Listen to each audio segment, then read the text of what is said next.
siang dan salam sejahtera untuk kita semuanya. Tabiun, tabiun. Terima kasih. Alhamdulillah, alhamdulillahirabbil alamin. Assalatu wassalamu ala sayyidina wa maulana Muhammadin wa ala alihi wa sahbihi ajma'in. Amma ba'du. Ibu Kepala SMP Muhammadiyah Batin yang kami hormati, Ibu Ani Aziza selaku calon guru penggerak angkatan 11 yang kami hormati, Bapak Ibu Dewan Guru yang sempat hadir pada kegiatan diseminasi calon guru penggerak oleh Ibu Ani Aziza pada siang hari ini yang berbahagia. Puji syukur marilah kita panjatkan kehadirat Allah Subhanahu wa Ta'ala yang telah memberikan nikmat kepada kita semua sehingga pada siang yang berbahagia ini kita dapat berkumpul di tempat ini dalam keadaan sehat walafiat. Selanjutnya salawat dan salam tak lupa kita sanjung-sanjungkan kepada junjungan kita Nabi besar Muhammad Sallallahu Alaihi Wasallam.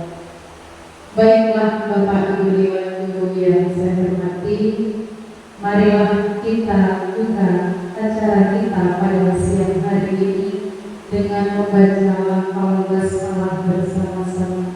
Bismillahirrahmanirrahim, dengan harapan semoga acara diseminasi disiplin positif oleh Ibu Ani Azizah SPD GR calon guru penggerak angkatan 11 berjalan dengan lancar dan sukses. Amin. Selanjutnya, marilah sama-sama kita dengarkan sambutan dari Ibu Kepala SMP Muhammadiyah Batin kepada Ibu Endang Lestari Sarjana Pendidikan. Disilakan.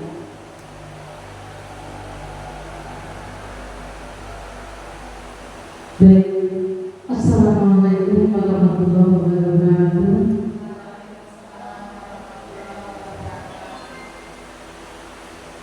Bismillahirrahmanirrahim. Alhamdulillahirabbil alamin wa bihi nasta'in ala umuri dunya wad din wa ala alihi wa sahbihi ajma'in. Amma ba'du. Selamat pagi, salam sejahtera untuk kita semua. Puji syukur marilah kita panjatkan kehadirat Allah Subhanahu wa Ta'ala atas nikmat-nikmatnya dan karunia-Nya yang pada siang hari ini masih kita rasakan bersama. Semoga kita semua selalu dalam lindungan-Nya. Amin ya rabbal alamin. Kemudian sholat beserta salam pun tidak lupa, mari bersama-sama kita lakukan kepangkuan beliau junjungan kita yaitu Nabi besar Muhammad Sallallahu Alaihi Wasallam. Kepada semua dewan guru yang hadir di kesempatan siang ini yang saya hormati, kepada Ibu Ani Azizah yang sedang dalam pendidikan guru penggerak sebagai narasumber pada siang hari ini, yang pagi hari ini kita bersama-sama berada di sini dalam acara destinasi. Semoga apa yang kita lakukan bersama-sama, apa yang akan disampaikan kepada Bu Ani Azizah bisa bermanfaat bagi kita semua, khususnya sekolah kita, agar mendapat imbasan dari sekolah yang lebih bagus, Bapak Ibu sekalian. Dan harapan kita di tahun yang akan datang juga Bapak Ibu guru bisa menjadi calon guru penggerak. Ilmu-ilmu yang kita dapatkan nanti kita bisa terapkan di sekolah kita. untuk kebaikan sekolah dalam pendidikan, dalam rangka mendidik putra-putri kita, putra-putri bangsa, agar mereka menjadi orang yang berilmu, beriman, bertakwa kepada Tuhan Yang Maha Esa. Harapan kita bersama. Nah, untuk itu Bapak Ibu sekalian, tidak perlu panjang dan lebar apa yang bisa sampaikan. Mari segera kita mulai acara ini. Kepada Ibu Ani Azizah sebagai narasumber agar dapat menyampaikan ilmu-ilmunya kepada kita semua. Demikian, bila berbuka hidayah. Wassalamualaikum warahmatullahi wabarakatuh.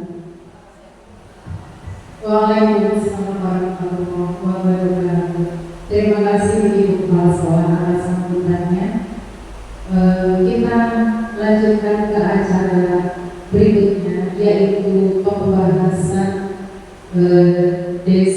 diseminasi disiplin positif yang dalam hal ini akan disampaikan langsung oleh narasumber kita, yaitu Ibu Ani Azizah. Kepada beliau disilakan.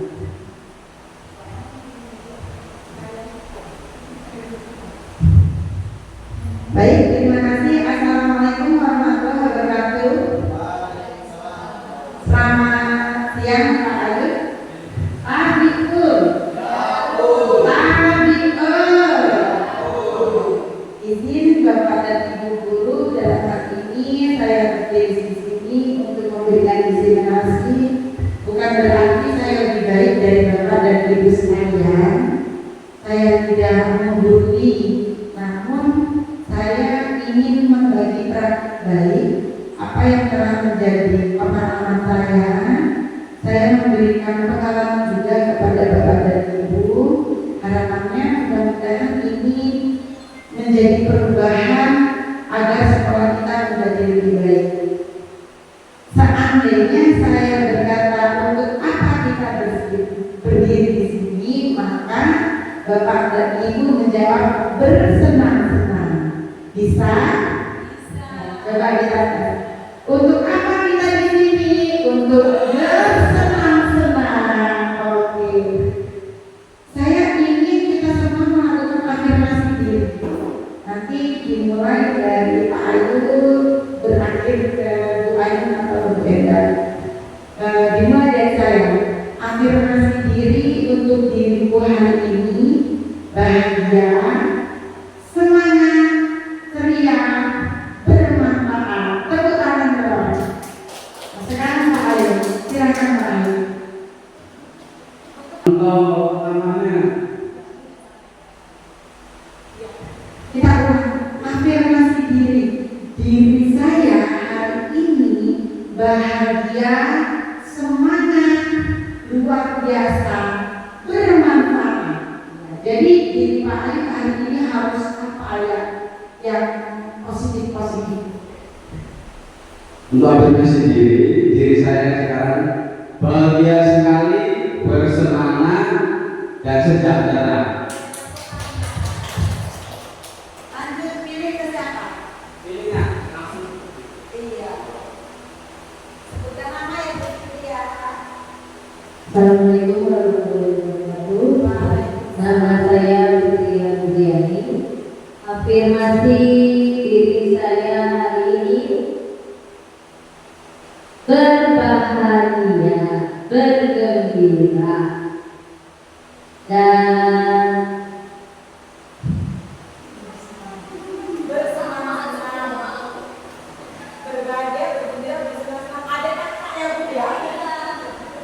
dan bergembira, rileks, tapi mencapai target.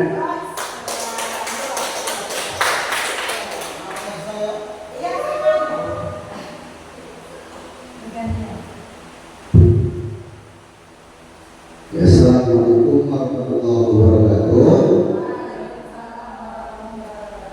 Nama saya Habib. Afirmasi hari ini: semangat, positif, bagus, dan maju selalu. Assalamualaikum warahmatullahi wabarakatuh. Nama saya dari Andika. Untuk afirmasi diri saya pada saat ini adalah sangat ceria, bahagia, dan senang sekali.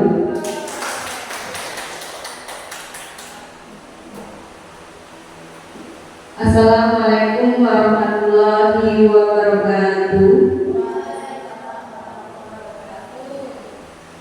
Saya Susi Mayasari dan afirmasi untuk diri saya hari ini yang pertama, berbahagia, sehat jiwa dan raga, dan bersemangat. Terima kasih.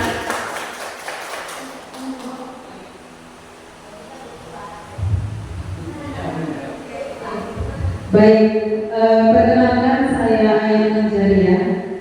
Untuk afirmasi saya hari ini yang pasti adalah bahagia, sehat, sejahtera, rezekinya melimpah ruah, supaya kita bisa ke Mekah. Amin.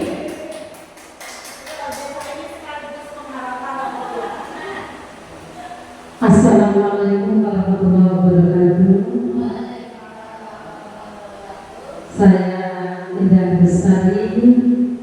Afirmasi saya untuk hari ini, pertama, saya bersemangat.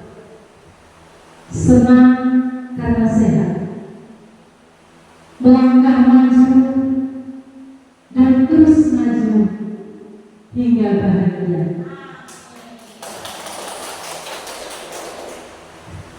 Wah, keren banget pengharapan diri untuk hari ini sudah luar biasa. Bapak dan Ibu, memang setiap hari baiknya kita melakukan afirmasi setiap pagi, mau tidur, supaya badan kita selalu berbahagia, melakukan hal-hal yang positif, dan mudah-mudahan bermanfaat untuk diri sendiri, keluarga, serta masyarakat.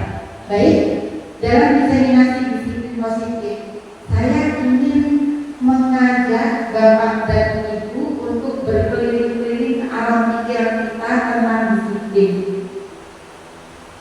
Kalau Bu Ainun, biasanya disiplin itu erat sekali dikaitkan dengan apa, Bu? Kalau disiplin itu erat sekali kaitannya dengan soal on time atau tepat waktu. Seandainya yang tidak tepat waktu akan seperti apa ini? Yang tidak tepat waktu ketika dia punya alasan yang kuat dan izin sebelumnya, maka itu pun sudah bisa dikatakan disiplin. Berarti dia mentaati sesuatu yang sudah disepakati bersama sebelumnya. Begitu. Terima kasih. Saya coba ingin bertanya ke Pak Ayu ya. Biasanya disiplin itu dikaitkan erat dengan apa, Pak Ayu? Izin dijawab. Kalau disiplin, kalau Ibu bertanya dengan saya, disiplin ya itu tadi garis besarnya ya tepat waktu yang masuk ke dalam pikiran saya. Itu disiplin itu adalah kebiasaan yang kita buat untuk ya kebiasaan agar keseharian kita menjadi lebih lancar, lebih baik. Itulah disiplin yang sesuatu yang terjadi itu setiap hari dan juga ya apa ya lama-lama itu menjadi kebiasaan kita yang tidak terlakukan. Terima kasih. Kebiasaan diri tentang hal-hal positif. Iya. Bapak dan Ibu, pernahkah Bapak dan Ibu berpikir disiplin itu ada keterkaitannya dengan hukuman? Atau pernahkah Bapak Ibu untuk mendisiplinkan siswa menerapkan hal-hal tersebut? Misalnya ketika siswa bisa tidak mengerjakan PR, maka dihukum untuk mengerjakan tugas 2 kali. Atau secara simpelnya, ketika ada siswa yang sedang bermain di dalam kelas tidak mengerjakan PR, maka PR-nya akan ditambah dari tugas yang diberikan oleh siswa lainnya. Apakah kira-kira itu pernah? Mungkin pernah ya. Semuanya mungkin pernah mengkaitkan antara kedisiplinan dan hukuman. Kira-kira apa kaitannya hukuman dengan kedisiplinan? Apakah sebetulnya dia menyambung antara hukuman dan kedisiplinan? Atau sebetulnya terpisah? Monggo, saya ingin dengan Ibu Susi.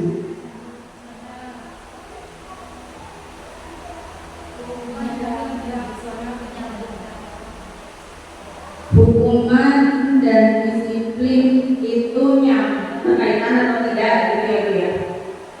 Kalau menurut saya itu selalu berkaitan karena biasanya kalau disiplin itu berhubungan dengan peraturan-peraturan yang ada.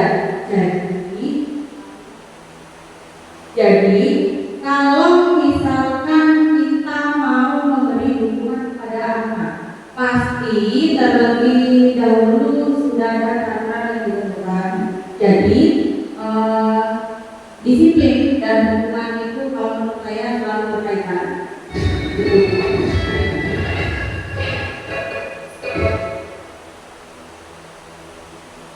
Terima kasih. Baik. Halo Pak Kote. Baik Pak Kote, kira-kira menurut Pak Kote antara disiplin dengan hukuman itu memiliki ketersinergian tidak? Keterkaitan. Nanti closingnya Ibu Deka. Sebetulnya apakah disiplin itu terpisah dengan hukuman, atau hukuman itu untuk mendisiplinkan, atau yang dikatakan disiplin itu tidak perlu dihukum?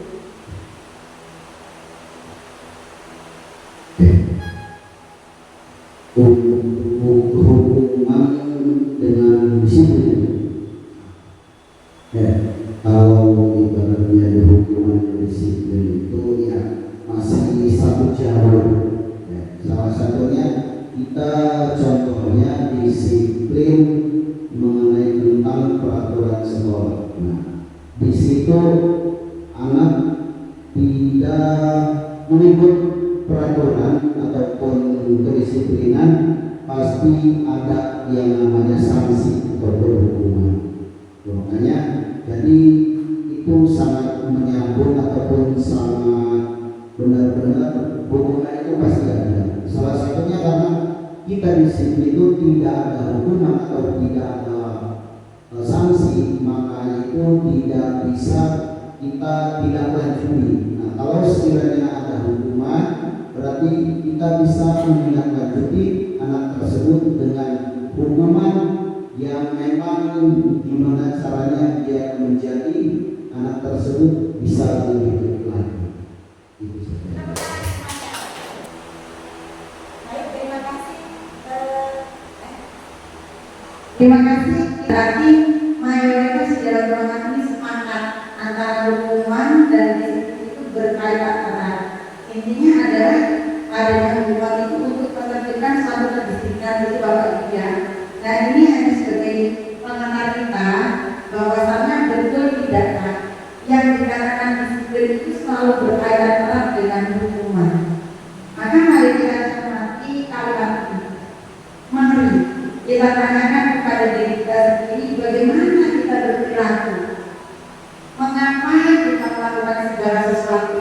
Apakah yang kita lakukan itu karena ada dorongan dari lingkungan atau adanya dorongan dari orang lain? Terkadang kita melakukan sesuatu karena kita menghindari rasa sakit, hanya tidak ingin terpuruk hanya tidak ingin melihat kita tidak bagus, hanya menghindari hal-hal yang tidak nyaman tadi. Pernahkah Anda melakukan sesuatu untuk mendapatkan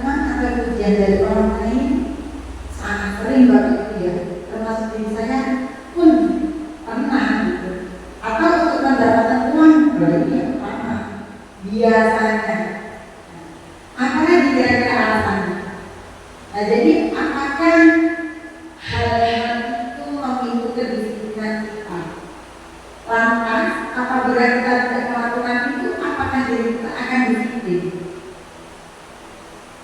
Sehingga kenapa perlu ada dorongan dari luar, baru muncul dari dalam diri kita. Maka sebetulnya apa sih itu? Ada itu?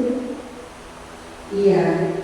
Kata disiplin sering dihubungkan dengan hukuman. Banyak orang menghubungkannya. Padahal sebetulnya tidak, Bapak dan Ibu. Padahal itu sungguh berbeda. Karena belajar tentang disiplin positif tidak harus dalam memberi hukuman. Justru itu adalah salah satu alternatif terakhir kalau perlu tidak digunakan sama sekali. Hukuman itu alternatif terakhir agar disiplin itu muncul. Tapi kalau bisa sebagai seorang pendidik kita jangan menggunakannya, karena ada berbagai macam cara yang tidak akan kita kulik bersama-sama bagaimana cara menggunakan disiplin positif di dalam lingkungan belajar, namun tidak menggunakan hukuman. Saya ingin mengajak Bapak dan Ibu ke dalam suatu materi di sini.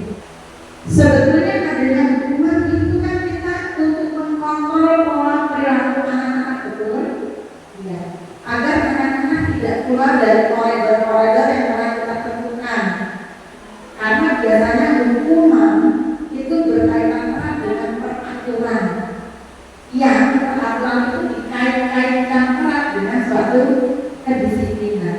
Nah, Bapak dan Ibu, ini adalah ada teori kontrol dari Dr. William Glasser yang mana perlu kita sadari bersama-sama bahwa sebetulnya mengontrol seorang siswa itu adalah ilusi. Abu Fitri, ilusi itu apa sih? Ilusi itu hayalan, imajinasi cara tidak sadar seseorang, pikiran, kenyataan menjadi ilusi. Kita ke Bu Ayu. Ibu, kira-kira ilusi itu menurut Ibu Ayu bagaimana? Ilusi itu sesuatu yang sepertinya terlihat jelas di mata, tapi sebenarnya nggak ada. Iya nggak sih? Itu sepertinya seperti itu. Itu dalam anak-anak saya. Hanya kita pikirkan seakan-akan di mata ada, namun mau kita pegang mana kita? Sama ternyata dengan disiplin tadi. Kita mengontrol anak untuk disiplin. Iya, ketika sedang ada kita. Namun ketika sedang tidak kita kontrol, terlihat jelas bahwa itu hanya sebuah ilusi. Gitu kan? Jadi teori kontrol ini mengajarkan kita bahwa ilusi guru mengontrol murid itu bahwasannya mengontrol hanya untuk suatu kedisiplinan agar peserta didik mengikuti apa yang kita mau. Sebetulnya itu yang seharusnya yang kita lakukan sebagai seorang pendidik. Kita yang harus mengerti kebutuhan belajar mereka. Karena di satu kelas lingkungan besar atau lingkungan kelas yang peserta didiknya tidak besar, kebutuhan belajarnya berbeda-beda Bapak dan Ibu. Maka ini perlu kita sadari. Kita jangan memberikan ilusi kepada anak-anak, tapi mari kita sadarkan kedisiplinan itu. Yang kedua, bahwa ilusi itu untuk penguatan positif, efektif dan bermanfaat. Menurut kita, mengkontrol itu sebagai ilusi, sebagai penguatan anak yang cara yang paling ampuh. Contohnya begini, Wahyu, kalau kamu tidak belajar mata pelajaran rumah ini, maka nanti kamu tidak akan dapat nilai lagi. Langsung anak mengerjakan. Atau kalau memang tidak ingin belajar, silahkan keluar, saya alpa. Itu upaya-upaya kita mengontrol anak-anak agar mau mengikuti kita. Maka gambarannya sebetulnya berarti anak-anak mau bekerja dia mengikuti kelas pembelajaran kita hanya karena kontrolan tadi, bukan berarti mencintai kita. Jangan-jangan selama ini yang kita lakukan demikian. Anak-anak mau mengikuti kelas kita hanya karena takut dengan kita, gitu kan? Kontrol itu adalah ilusi bahwa kritik dan membuat orang merasa bersalah dapat merupakan karakter. Bagaimana kira-kira keadaannya? Kontrol adalah suatu ilusi bahwa mengkritik dan membuat orang merasa bersalah dapat merupakan suatu karakter. Jangan begitu. Kalau kalian tidak mengerjakan PR, nanti ibu disidak dengan keluarga, ibu yang disalahkan. Akhirnya harusnya kita yang melupakan mereka, tapi kita menyalahkan. Kalimat-kalimat seperti ini sering kita ucapkan, ternyata salah. Kamu nggak boleh begitu, itu kan salah. Yang kamu lakukan tidak benar. Maka apa ibu bapak guru yang benar? Kita tunjukkan. Mengkontrol siswa itu adalah suatu ilusi bahwa orang dewasa memiliki hak untuk memaksa. Ini yang paling harus kita tegaskan kepada semua, kepada peserta didik, kepada rekan sejawat, dan kepada siapapun itu, bahwa yang bisa mengontrol diri kita adalah diri kita. Diri kita berhak untuk memiliki keputusan dan memilih. Maka yang paling tepat adalah kolaborasi. Adanya peraturan disebut dengan kesepakatan yang telah kita sepakati semua. Misalnya saya menjadi seorang wakil kepala sekolah, saya mau Pak Adep harus begitu juga melakukan sesuatu tanpa saya harus ngobrol dengan Pak Ayu. Kalau Pak Ayu tidak melakukan, tanpa pikirnya saya ngobrol ibu kepala sekolah, maka saya sedang melakukan kontrol itu. Sebetulnya saya sedang mengius Pak Ayu bahwasanya saya sebetulnya memaksa dia untuk melakukan kehendak saya.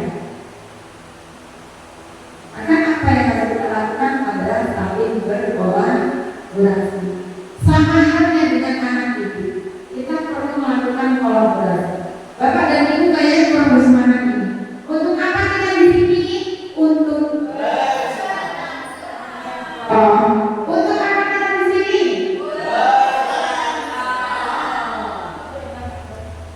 Dengan kabut lanjut dengan ya lanjut.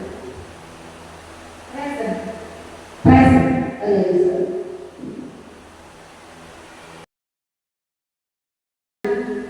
Biasanya disiplin juga sering dikaitkan dengan konsekuensi. Umumnya Bapak dan Ibu kita semua melakukan konsekuensi itu harapannya untuk kedisiplinan siswa. Tapi di sini yang akan kita upayakan adalah disiplin itu tercipta bukan karena suatu hukuman dan juga bukan karena suatu konsekuensi, tapi karena timbulnya disiplin itu dari dalam diri seseorang tersebut. Nanti boleh.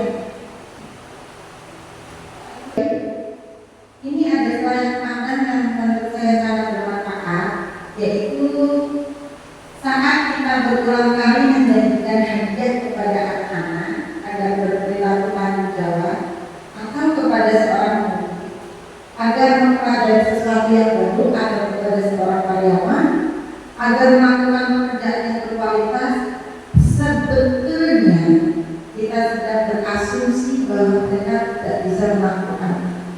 Karena kalau tidak diiming-imingi tidak melakukan, maka ini juga akan memupuk mereka, akan terbiasa disiplin karena ada imbalan, karena ada ujian, karena ada hadiah. Apakah kita mau? Kita memiliki kebiasaan seperti itu.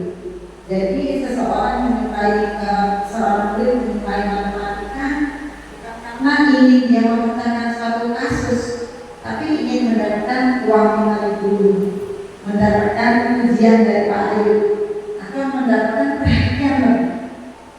Yang sebetulnya kita sadarkan adalah belajar itu ya untuk mereka, agar mereka bisa jadi dalam diri mereka. Kita lanjutkan.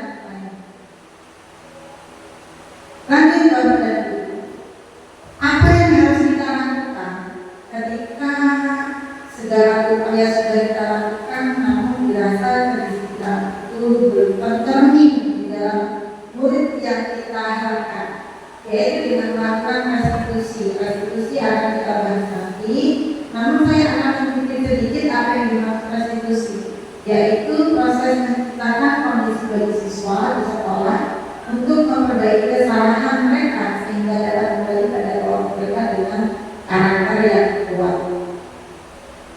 Kalau di gambar restitusi itu antara guru dan murid sedang melakukan gitu. Kalau di gambar restitusi guru dan murid sedang melakukan konseling sedang berjalan dalam yang tentang keadaan murid tersebut, latar belakangnya, yang membuat dia dipanggil guru. Sebetulnya kalau begitu kita semua sudah melakukan restitusi, ya. Apakah yang disebut setiap pertemuan guru dan siswa itu restitusi masalahnya? Ya kan? Nah, kalau kita melakukan panggilan terhadap siswa, menurut kita benar, tapi ternyata apa yang kita rasa benar itu ternyata masih perlu diperbaiki. Nanti restitusi akan ada pembahasan itu.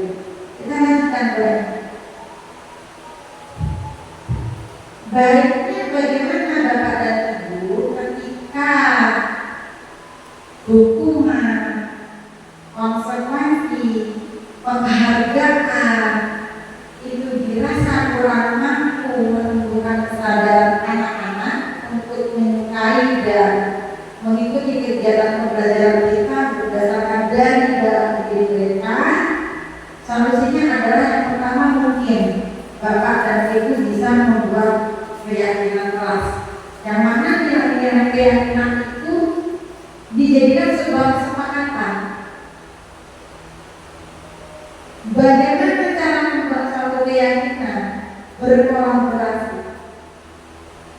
Wali kelas anak-anak, wali kelas anak-anak, Bu Susi ya kita contohkan Bu Susi. Bu Susi sudah membuat keyakinan kelas? Belum. Nah, maka penting bagi kelas Bu Susi untuk membuat suatu keyakinan kelas, yang mana keyakinan kelas ini apabila siswa kita melakukan pelajaran yang merasa kita siswa melakukan kesalahan, kita bisa mengingatkan. Kita lanjutkan Bu Ainun. Nah, keyakinan kelas nanti kaitannya erat dengan segitiga restitusi. Jadi segitiga restitusi itu tahapannya adalah menstabilkan identitas, validasi tindakan yang salah, dan kemudian menandakan keyakinan. Bisa tidak melakukan segitiga restitusi tanpa suatu keyakinan? Bisa tidak melakukan segitiga restitusi dengan siswa tanpa adanya suatu keyakinan? Tidak bisa, karena keyakinan itu sendiri harus kita sepakati bersama antara guru dan murid, sehingga dimulai segitiga restitusi. Betul sekali Ibu Mary bahwa ketika kita akan menanyakan keyakinan yang telah dilanggar oleh seorang murid, bagaimana kita bisa menunjukkan apabila belum terjadi kesepakatan antara bapak dan ibu guru dengan murid kita. Jadi stabilkan dulu identitas. Misalnya suatu kesalahan itu adalah wajar.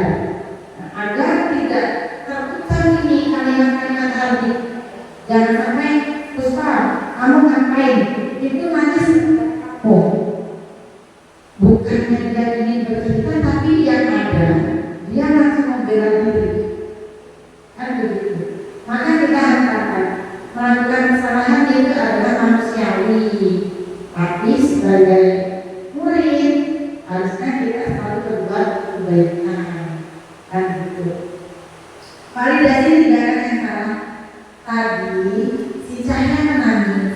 Apakah betul saya berkelahi dengan kamu? Betul Bu. Kira-kira bagaimana jalan ceritanya? Nah, kita bawa ke alam mereka. Lanjut ke menanyakan keyakinan. Setelah kamu menyadari ini adalah kesalahan yang telah kamu perbuat, kira-kira keyakinan kelas mana yang telah kamu langgar? Oh, saya melanggar keyakinan kelas menghargai temanku. Kita tuntut mereka kepada sebuah solusi. Maka solusi apa yang akan kamu berikan? Minta maaf Bu, meskipun dengan malu-malu dan hampir tidak berani. Tapi itu memang tugas kita untuk mengumpulkan keberanian siswa, mengakui kesalahan dan menemukan solusi.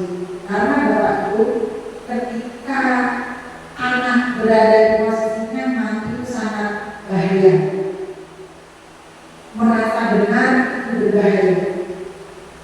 Karena dari situ anak tidak akan belajar melalui tahapan dan dalam proses.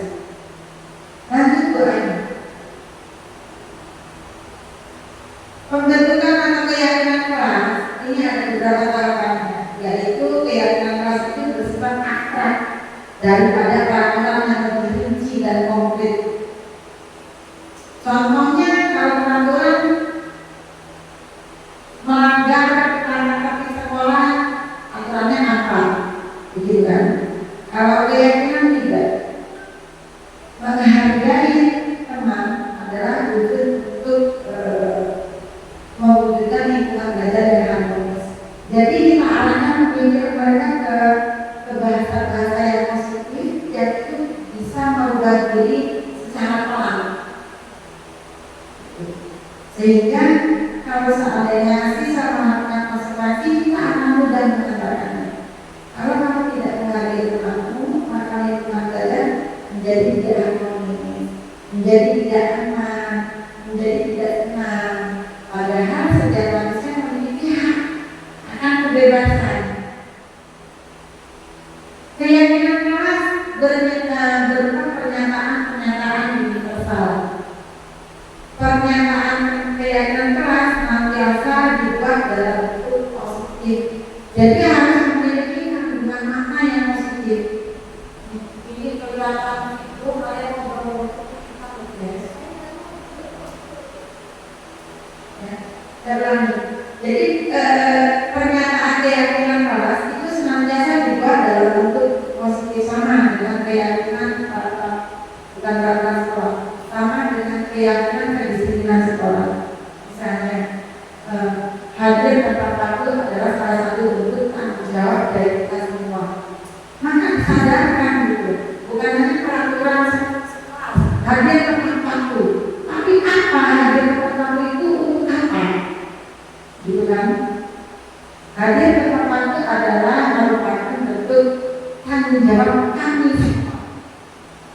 Selain ada kata tepat waktu, mereka sadar kalau ini tanggung jawab. Gitu kan? Mencintai kebersihan bagus untuk kesehatan dan menjaga alat agar tetap asri. Berarti kita menemukan mereka untuk mencintai penampakannya ada, bukan hanya jaga kebersihan. Memang betul itu adalah peraturan, tapi manfaatnya kita berikan kalau dilihat dengan keras. Keyakinan keras sebaiknya sesuatu yang dapat diterapkan di lingkungan tersebut. Jangan ngambang.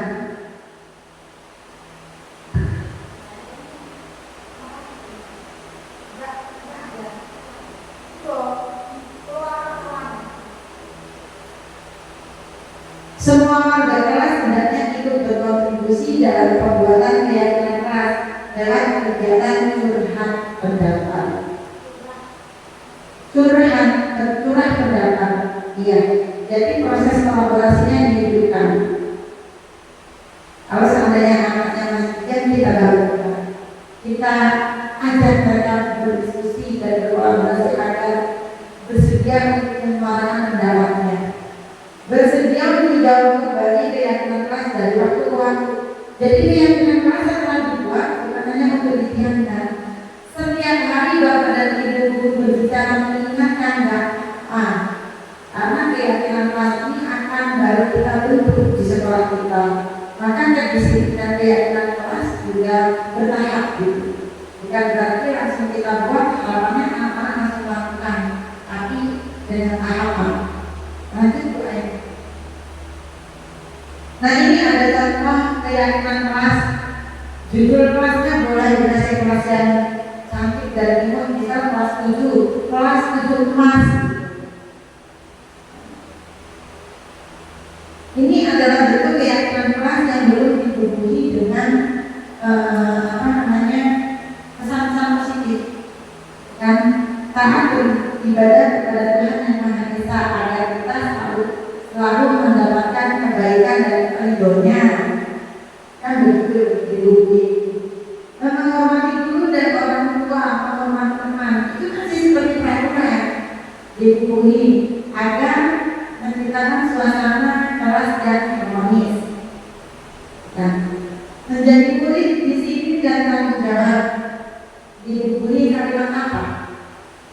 Harusnya semangat istiqomah, karena istiqomah iya berusaha ya. Karena perubahan itu adalah suatu keniscayaan. Semangat istiqomah karena perubahan itu adalah suatu keniscayaan. Jadi kalau orang yang tidak mau berubah, sebetulnya orang tersebut sedang terkungkung, terpenjara di dalam dirinya. Lanjut mulai. Sampai sini, sampai dengan keyakinan kelas, ada pertanyaan. Dipersilakan.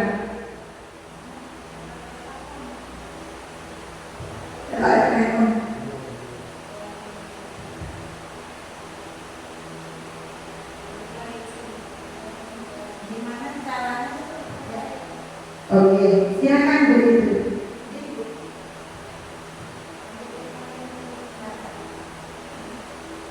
Assalamualaikum warahmatullahi wabarakatuh. Seumpama ada keadaan di mana seorang siswa sudah kita ikuti segitiga restitusi, tapi anak itu masih tidak berubah, sebaiknya kita apakan dulu?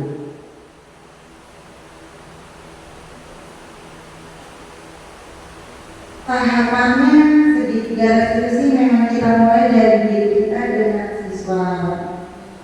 Ini kan hal baru di sekolah kita. Memang saya rasa kemungkinan juga tidak mungkin 100% langsung berhasil. Maka memang perlu berjenjang, diulang lagi. Kalau sampai sudah 2-3 kali kita belum bisa, ajak teman untuk berkolaborasi. Bisa guru BK, bisa waka atau kepala sekolah, atau bahkan dengan orang tua juga. Semangat itu. Lanjut Bu Aini. Bapak dan Ibu, terkadang anak-anak itu melakukan suatu kesalahan. Kita sendiri belum paham dengan kebutuhan anak. Maka saya ingin menyampaikan Bapak dan Ibu untuk mengetahui kebutuhan dasar hidup manusia. Yang salah satunya kita perlu mengetahui kebutuhan dasar murid kita juga dengan video.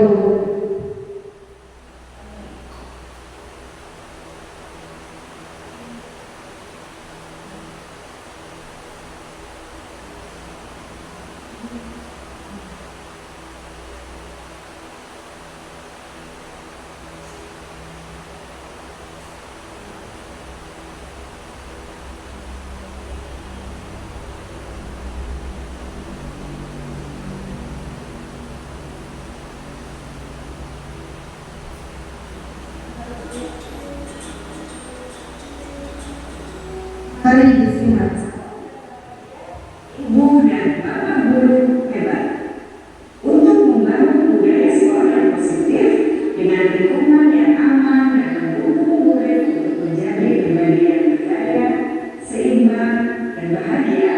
Salah satu upaya yang dapat dilakukan oleh guru adalah memahami kebutuhan dasar yang mendasari perilaku murid. Pada video kali ini, kita akan membahas tentang 5 kebutuhan dasar manusia.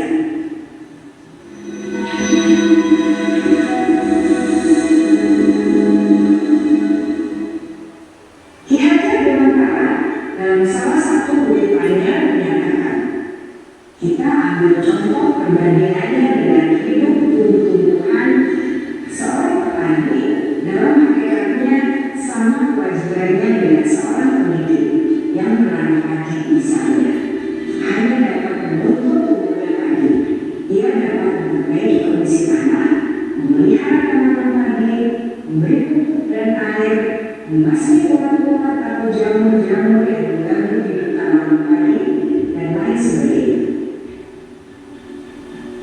Ketika guru memahami kebutuhan apa yang mendasari perilaku murid, dan guru berusaha mengukur dan mendukung murid dalam memenuhi kebutuhannya secara positif, pada hakikatnya guru tersebut ibarat seorang petani yang sedang berusaha memahami kebutuhan masing-masing tanaman, dan ia berusaha memenuhi kebutuhan tanaman tersebut agar dapat tumbuh dengan subur dan maksimal. Dr. William Glasser, seorang psikiater dari Amerika Serikat, menyatakan bahwa seluruh tindakan manusia memiliki tujuan tertentu, yaitu memenuhi kebutuhan dasarnya. Ketika kelima kebutuhan dasar telah terpenuhi secara memadai, maka murid akan tumbuh dengan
semuanya berhubungan dengan psikologis.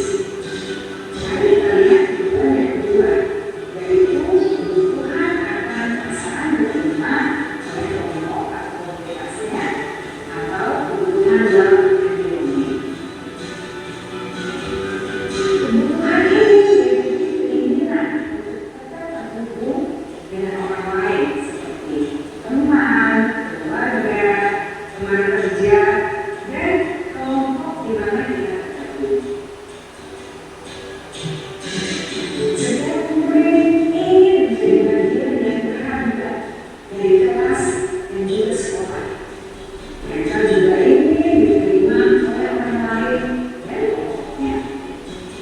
Bahkan, murid yang terlihat paling jauh di dasar hatinya pasti ingin merasa diterima. Sebagai guru, seharusnya kita akan menerima murid kita apa adanya, sesuai dengan kebutuhannya. Karena setiap murid adalah unik. Mereka memiliki kekuatannya masing-masing, sehingga guru seharusnya bisa menciptakan kesempatan untuk murid kolaborasi dan memiliki ikatan emosi satu sama lain. Murid-murid yang memiliki kebutuhan yang besar untuk merasa diterima biasanya orang yang belajar karena suka pada gurunya dan mereka juga suka bekerja dalam kelompok. Kebutuhan yang ketiga adalah kebutuhan akan kebebasan atau kebutuhan membuat pilihan. Murid harus diberi kesempatan untuk membuat pilihan dan bertanggung jawab atas pilihan yang mereka telah ambil. Memberi mereka kebebasan bukan berarti membiarkan mereka melakukan apa saja yang mereka mau, melainkan lebih beri mereka kesempatan untuk membuat pilihan, menyamakan dengan mereka dan percaya diri, dan memberi mereka kesempatan untuk mencoba hal-hal yang baru. Pembelajaran dengan metode yang beragam dan menarik juga akan mempengaruhi kebutuhan murid tentang kebebasan ini. Pembelajaran berdifferensiasi, di mana guru menyediakan beberapa jenis tugas yang bisa dipilih oleh murid sesuai minat mereka, sangat baik untuk mengembangkan murid menjadi lebih mandiri dan memiliki motivasi internal.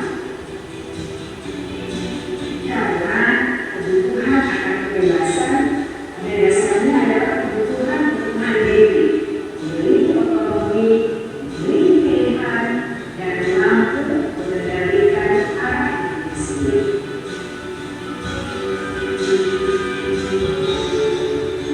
Kebutuhan yang keempat adalah kebutuhan akan kesenangan.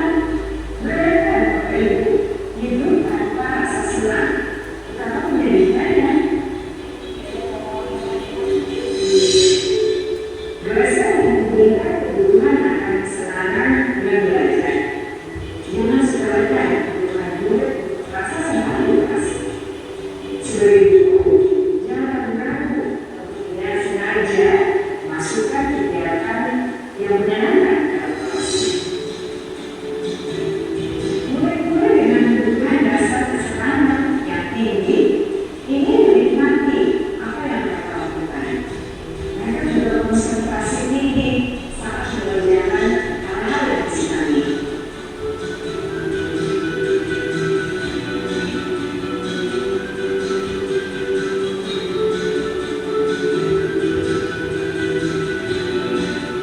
Kebutuhan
memerlukan kebutuhan kasih sayang.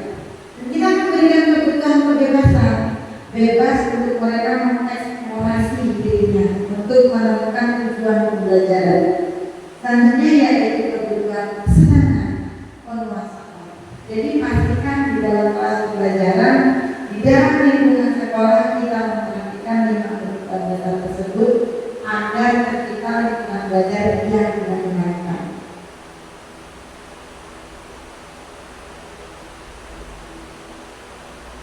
Jangan sampai kita tidak memperhatikan 5 kebutuhan dasar dan kita juga belum memahami 5 posisi kontrol guru terhadap murid.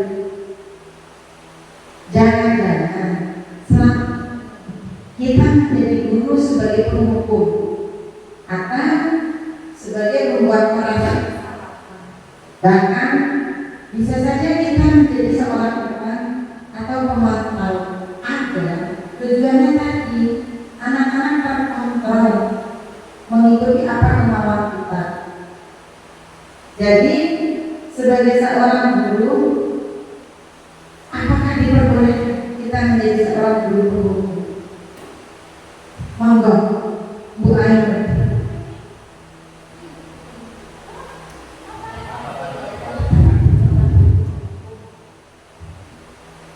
Menjadi seorang guru penghukum tidak diperbolehkan, tentu saja. Masih banyak solusi lain yang bisa kita berikan kepada anak ketika anak itu belum bisa melakukan disiplin positif.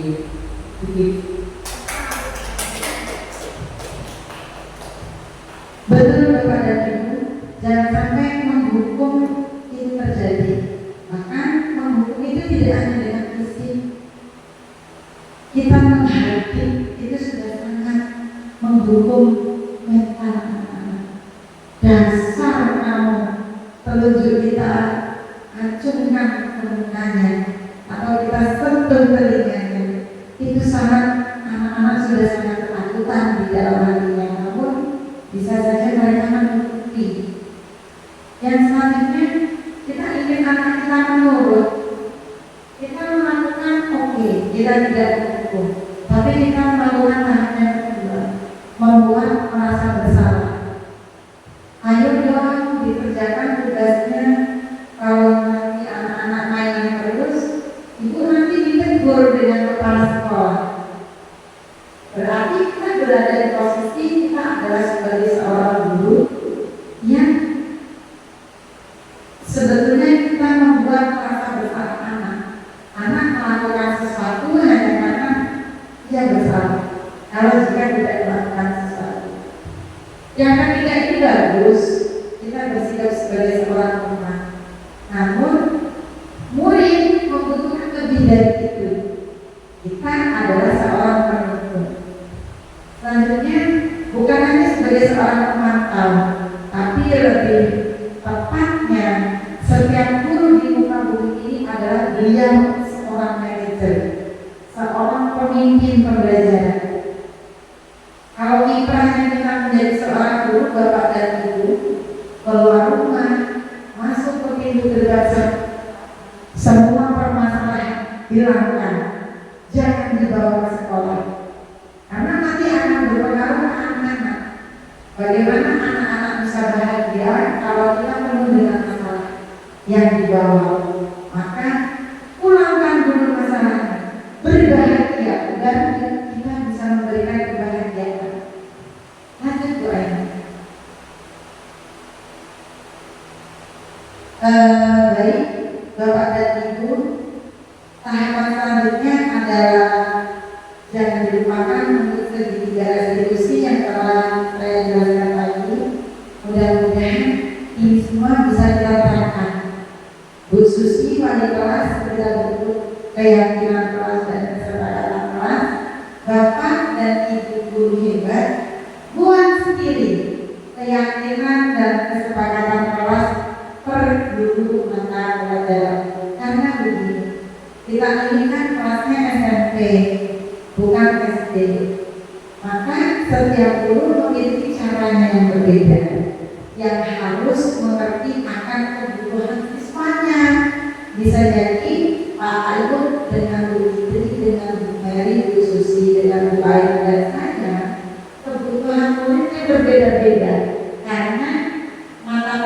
pembelajarannya berbeda-beda.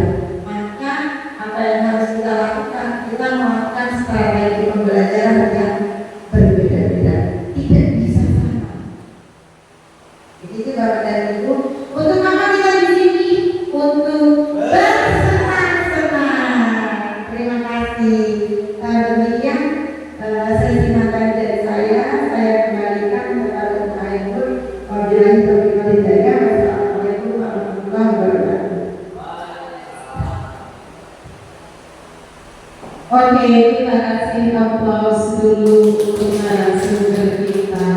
Luar biasa ilmu yang dikeluarkan kepada kita semua. Semoga bisa membuka wawasan kita, menambah ilmu kita, menambah pengetahuan kita. Oh ya, untuk menyegarkan suasana karena tadi kita sudah dapat materi yang full, kita ice breaking dulu sebentar ya Bapak Ibu. Ini mau berdiri atau duduk saja? Oke, dimohon untuk berdiri semuanya di Bapak Ibu. Kita ice breaking.